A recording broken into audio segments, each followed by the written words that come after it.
Chers élèves et internautes, bonjour. Aujourd'hui, nous allons étudier le chiffrage des accords à la manière anglo-saxonne. Mais tout d'abord, nous allons refaire le bilan sur les points essentiels concernant l'accord. Premièrement, positionner l'accord à l'état fondamental en succession de tierces. Trouver la qualification de la tierce pour trouver le nom de l'accord majeur ou mineur. Et troisièmement, la fondamentale donne le nom de l'accord. À présent, intéressons-nous au chiffrage anglo-saxon. Dans certains pays, et pour le chiffrage des accords dans les partitions actuelles, on utilise des lettres à la place des notes. La lettre A signifie la lettre B signifie si, C pour do, D pour ré, E pour mi, F pour fa et G pour sol. À noter que c'est un tableau à apprendre par cœur. Il existe néanmoins un moyen mémotechnique pour deux notes, A comme la et F comme fa. Voyons à présent comment chiffrer les accords. Un accord parfait majeur, par exemple la majeure, s'écrira A majuscule. Un accord parfait mineur, par exemple Ré mineur, s'écrira D petit m. Les accords à 4 sons contiennent une septième en plus de l'accord parfait. Il convient alors de rajouter un 7 au chiffrage de notre accord. Par convention, on indique juste le 7 lorsqu'il s'agit d'une septième mineure, qui est bien souvent le cas, et par 7 grand M lorsque la septième est majeure. Voyons cet exemple. Un accord sur Mi. Ma tierce est mineure, donc mon accord va s'appeler E petit m.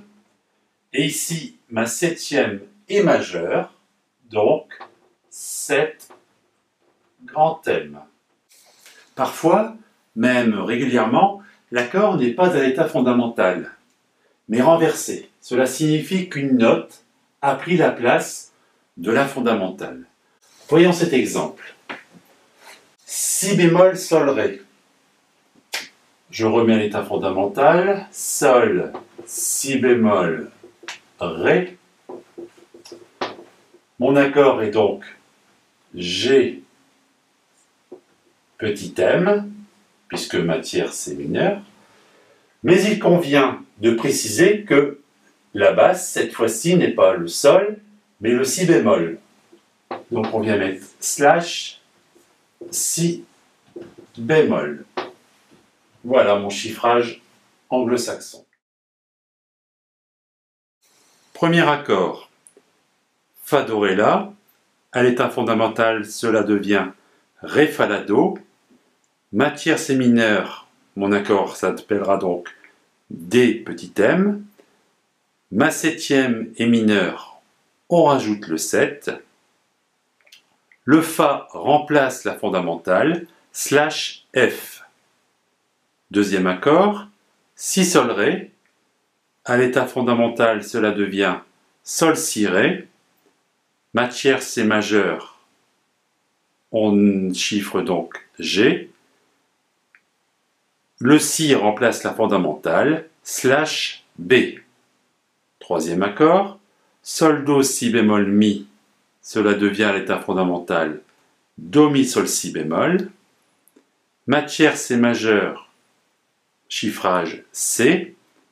Ma septième est mineure, on rajoute le 7. Le Sol remplace la fondamentale, slash G.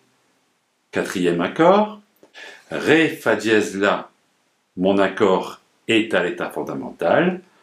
Ma tierce est majeure. Le chiffrage est donc D. Dernier accord, Mi, Si, Ré dièse, Sol. Cela devient à l'état fondamental Mi, Sol, Si, Ré dièse. Ma tierce est mineure, donc E petit m. Ma septième est majeure, 7 grand M. La fondamentale est bien le Mi. Mon accord est terminé. Reprenons l'ensemble point par point. Premièrement, remettre l'accord à l'état fondamental, calculer la composition de la tierce et de la septième, si l'accord contient 4 sons, indiquer après un slash la note si celle-ci n'est pas la fondamentale.